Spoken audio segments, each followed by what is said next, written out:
याद होगा राइट। ये 2021 का one of the most brutal और यूनिक गेम था। एंड आई एम श्योर आपको नाम पता होगा, रिटर्नल। और इसके जो मेकर्स हैं they are coming back with a new exclusive.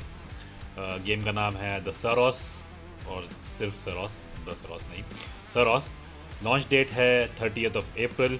और जिन लोगों ने इसको खेला है, अराउंड कुछ जर्नलिस्ट और कुछ गेम प्लेयर्स को दिया गया था around 2 to 3 hours of game play, उन्होंने इसको ऑलरेडी गेम ऑफ ईयर का कंटेंडर बता दिया है।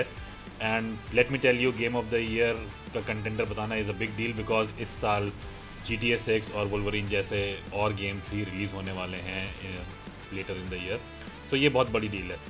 तो डेवलपर इंटरव्यूज़ मैंने पढ़ लिए हैं, प्रीव्यू देख लिया है, गेम प्ले देख लिया है, गेम प्ले की फुटेज अवेलेबल है यूट्यूब पे।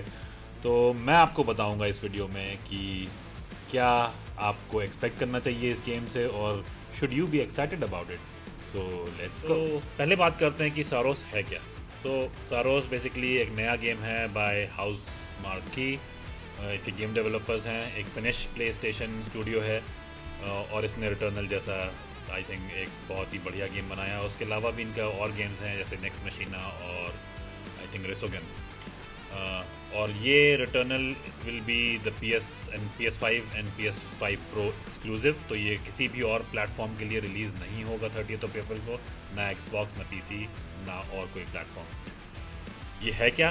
तो ये एक third person action shooter game है, जिसमें बुलेट हेल कॉम्बैट को रोग लाइक स्ट्रक्चर के साथ प्रेजेंट किया गया है। रोग लाइक स्ट्रक्चर इज़ बेसिकली वो गेम्स होते हैं जिसमें अगर आप मर जाते हो तो आप बहुत स्क्रैच से शुरू करते हो। आपके पास जो अपग्रेड्स और आपके वो होते हैं, क्या कहते हैं, बेसिकली जो अपग्रेड्स होते हैं, और कोई टर्म समझ नहीं आ रहा, जो अपग्रेड्स होते हैं वो आपके नहीं होते हैं और आप बेसिकली स्क्रैच से शुरू करते हो। सो ये एक रोग लाइक स्ट्रक्चर होता है समवॉट। इसका जो मेन प्रोटैगनिस्ट है वो उसका नाम है अर्जुन देवराज, देसी प्रोटैगनिस्ट। वेरी स्ट्रेंज, मतलब मुझे बहुत ही शॉकिंग लगा कि एक उन्होंने देसी प्रोटैगनिस्ट रखा है। इसकी आवाज़ दी है राहुल कोहली ने, जो पहले भी और गेम्स में आवाज़ दे चुके हैं जैसे कि मिडनाइट मास। सो अर्जुन एक बेसिकली सोल्टारी एनफोर्सर है जिसको एक कार्कोसा नाम के प्लैनेट पर भेजा गया है एक मिसिंग कॉलोनी को इन्वेस्टिगेट करने के लिए। और जितनी बार भी आप मरते हो, कार्कोसा अपने आप को रीशेप कर लेता है, दुनिया बदल जाती है, और इनफैक्ट आप भी स्ट्रॉन्गर हो जाते हो। तो इट्स नॉट लाइक दैट। तो ये DNA काफ़ी कुछ रिटर्नल वाला ही है, बट रिटर्नल आई नो एक फ्रस्ट्रेटिंग पॉइंट था कि स्क्रैच से शुरू करना पड़ता था, जो कि इसमें आई थिंक हाउस मार्क के स्टूडियो ने इम्प्रूव करने की कोशिश करी है। तो पहले बात करते हैं कि रिटर्नल में प्रॉब्लम क्या थी जो कि सारोस फिक्स करेगा। तो अगर आपको याद हो, रिटर्नल, इनफैक्ट याद नहीं हो, रिटर्नल बेसिकली एक ऐसा गेम था कि कुछ लोगों ने तो इसको 9 out of 10 गेम बता दिया था, बट कुछ लोगों को ऐसे थे जो इसको 2 घंटे या 4 घंटे खेलने के बाद फ़ौरन डिलीट कर देते थे, बिकॉज इतना फ्रस्ट्रेटिंग और इतना ओवर द टॉप हो जाता था, इतना पनिशिंग हो जाता था। And I am telling you, I am one of those people जिसने इसको एक हफ़्ता खेला। मैं पूरा गेम पार भी नहीं कर पाया, और उसके बाद मैंने एक हफ़्ते के बाद इसको बोला कि बस भाई अब हो गया, अब मुझसे नहीं हो पा रहा। एंड यही रिटर्नल की आई थिंक सबसे बड़ी प्रॉब्लम थी कि रन्स बहुत लंबे थे, 1 घंटा 90 मिनट के रन होते थे। उसके बाद आप जब मरते थे तो आपको वापस से सब कुछ स्क्रैच से शुरू करना पड़ता था। स्टोरी बहुत ही क्रिप्टिक थी, बहुत ही क्लॉस्ट्रोफोबिक सा एनवायरनमेंट था। यस, तो ये सब आई थिंक कुछ इश्यूज थे डिज़ाइन वाइज और स्टोरी वाइज, जो कि सारोस में फिक्स होंगे। तो सारोस में रन्स छोटे होंगे। बायोम, अगर आपने एक बार कोई बायोम क्रॉस कर लिया है तो आपको दोबारा उस बायोम से गुजर के नहीं जाना है। टाइम ट्रैवल या टेलीपोर्टेशन का, नॉट टाइम ट्रैवल, टेलीपोर्टेशन का फंक्शनैलिटी प्रोवाइड किया जाएगा, ताकि आप सीधे जिस बायोम में आप मरे थे आप वापस उस बायोम में टेलीपोर्ट हो जाओ।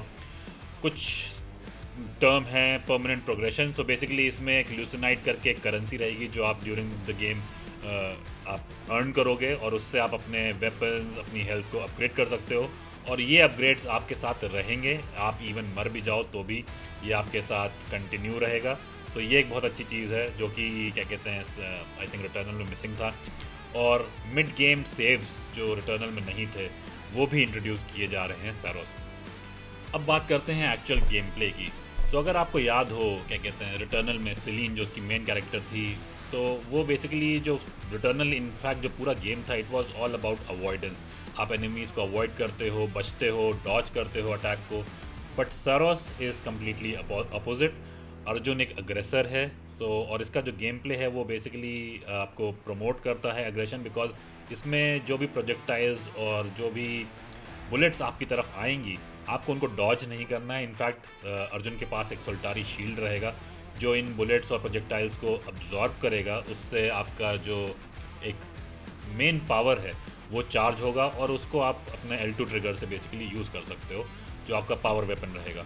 तो इसमें क्या कहते हैं, तो बेसिकली ये पूरा लूप रहेगा। So rather than running away from the bullets just like Returnal, आपको रिटर्नल की तरह डॉज नहीं करना है बल्कि बुलेट्स की तरफ जाना है, उसको अब्जॉर्ब करना है। इसको क्या बोलते हैं, एक बहुत अच्छा टर्म था इसके लिए, एक मिनट। तो इसको बेसिकली एनिमी को बेट करना है कि वो आपको हिट करे, ताकि आप उसकी जो प्रोजेक्टाइल्स और बुलेट्स हैं वो आप अब्जॉर्ब करके अपनी पावर बिल्डअप कर सको और उसको आगे यूज़ कर सको। इसमें एक और चीज़ है एक्लिप्स सिस्टम। सो एक्लिप्स एक सेलेस्टियल इवेंट है जब जो होता है तो उसमें पूरी दुनिया करप्ट हो जाती है, एनिमीज़ बहुत हार्ड हो जाते हैं। आप वो कुछ येलो कलर का प्रोजेक्टाइल शूट करेंगे और आपकी जो ओवरऑल हेल्थ है वो भी कम हो जाती है। बट इसमें एक एडवांटेज भी रहता है कि जो ल्यूसिनाइट का वैल्यू है वो बहुत बढ़ जाता है। तो बेसिकली एक रिस्क रिवॉर्ड टाइप का सिस्टम भी इनबिल्ड किया गया है इसमें। I think overall game play बहुत अच्छा होगा, एटलीस्ट वीडियो में देखने में तो यही समझ में आ रहा है कि ओवरऑल गेम प्ले काफ़ी अच्छा है। अब बात करते हैं कि इसमें क्या डुअल सेंस कंट्रोलर का भी उतना ही अच्छा यूज़ होगा जितना अच्छा हमने रिटर्नल में देखा था। बिकॉज रिटर्नल में डुअल सेंस कंट्रोलर का जितना अच्छा इस्तेमाल हुआ है, आई एम नॉट श्योर मैंने कोई ऐसा गेम खेला हो जिसमें डुअल सेंस कंट्रोलर का इतना बढ़िया यूज़ किया गया हो, उसकी कैपेबिलिटीज़ का, जो उसके हैप्टिक फीडबैक्स हैं, जो उसका क्या कहते हैं आपका रेजिस्टेंस फील है, राइट, जो उसका फीडबैक है इन ऑल, जो उसकी मोटर्स हैं, जो जितना अच्छा रिटर्नल में यूज़ किया। I am assuming at least house मार्के वाले तो यही बोल रहे हैं कि जितना उन्होंने 5 साल पूरे लगाए हैं डुअल सेंस को की सारी कैपेबिलिटीज़ एक्सप्लोर करने में, एंड सैरोस उसका बेसिकली एक रिज़ल्ट है और उसकी डुअल सेंस की पूरी कैपेबिलिटीज़ को सैरोस जस्टिफाई करेगा।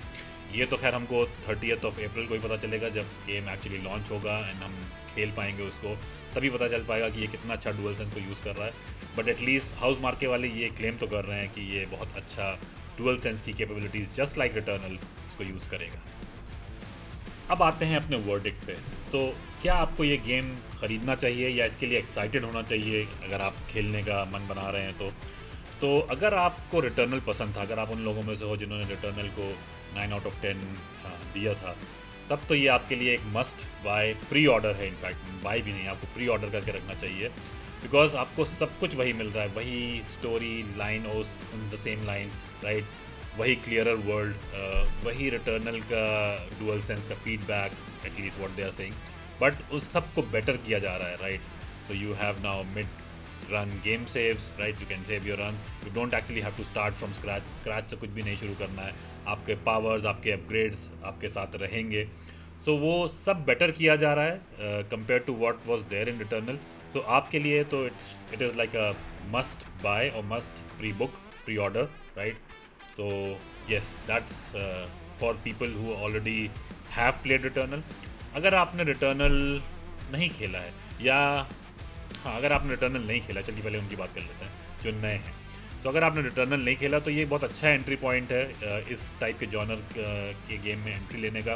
तो आप पहले सैरोस खेलें, मे बी शायद आपको सैरोस अगर पसंद आए तब आप रिटर्नल की तरफ जा सकते हैं और देख सकते हैं कि उसका गेम प्ले कैसा था। So basically this is a very good entry point for people who have not played Returnal. और अगर आप उन लोगों में से हैं जिन्होंने रिटर्नल खेला मेरी तरह और 4 घंटे बाद, 5 घंटे बाद, 1 हफ्ते बाद उसको छोड़ दिया, सो बेसिकली सैरोस का डिज़ाइन एटलीस्ट साउंड कर रहा है कि बहुत बेटर है। कारकोशन मॉडिफायर और जो डिफ़िकल्टी लेवल एडजस्टमेंट है, जो शॉर्ट रन्स हैं, पावर अपग्रेड्स हैं, ये सब एटलीस्ट वो फ्रस्ट्रेशन जो रिटर्नल में था उसको कम करेंगे। तो वो तो ज़रूर ट्राई करना बनता है, आपको लेना चाहिए। एटलीस्ट मैं तो लूँगा, मैं ट्राई करूँगा इसको, बिकॉज मुझे रिटर्नल एज अ गेम पसंद आया था। फर्स्ट फ्यू डेज़ तो मुझे बहुत अच्छा लगा था, बट उसके बाद उसकी वही प्रॉब्लम्स थी कि बार बार स्क्रैच से शुरू करना, और वेपन्स अपग्रेड उतना नहीं अच्छा था, उतने अच्छे वेपन्स नहीं थे। सरोस में वो सब इम्प्रूव किया जा रहा है। So I am sure people, जिन लोगों ने रिटर्नल खेला है उनको पसंद नहीं आया था रिटर्नल, या फ्रस्ट्रेशन से छोड़ दिया था रिटर्नल, आई एम श्योर आप वापस आना चाहोगे सरोस को, एक बार देखना चाहोगे सरोस को। तो ये मेरा वर्डिक्ट है। At least I would want people to buy this. ये गेम डिज़र्व करता है, आई मीन बिकॉज अगर 3 घंटे के गेम प्ले में इसको लोगों ने ये बोल दिया है कि ये गेम ऑफ द ईयर का कंटेंडर है, so I am sure this must be something and I would like to see that. And I am sure आप लोगों को भी ये देखने का मन होगा कि ये गेम कैसा टर्न आउट होगा। अभी तो एक्चुअली हमारे पास कोई यूज़र फीडबैक या फिर यूज़र रिव्यूज़ नहीं है, तो हम इसके बारे में ज़्यादा बोल नहीं सकते। ये हम तभी बता पाएंगे जब 30th of April को ये गेम लॉन्च होगा, और मैं इसका एक फुल रिव्यू करूँगा जब 30th of April को ये गेम लॉन्च होगा। आई थिंक इस वीडियो के लिए इतना ही। अगर आपने मेरा लास्ट वीडियो GTA 6 ब्रेकडाउन नहीं देखा है तो वो भी चैनल पर है, प्लीज़ जाके उसको देखिए। और अगर आपको ये वीडियो पसंद आया हो, प्लीज़ एक लाइक छोड़ कर जाइएगा, चैनल को सब्सक्राइब कर लीजिए अगर कर सकते हैं तो। एंड या, thank you for watching guys.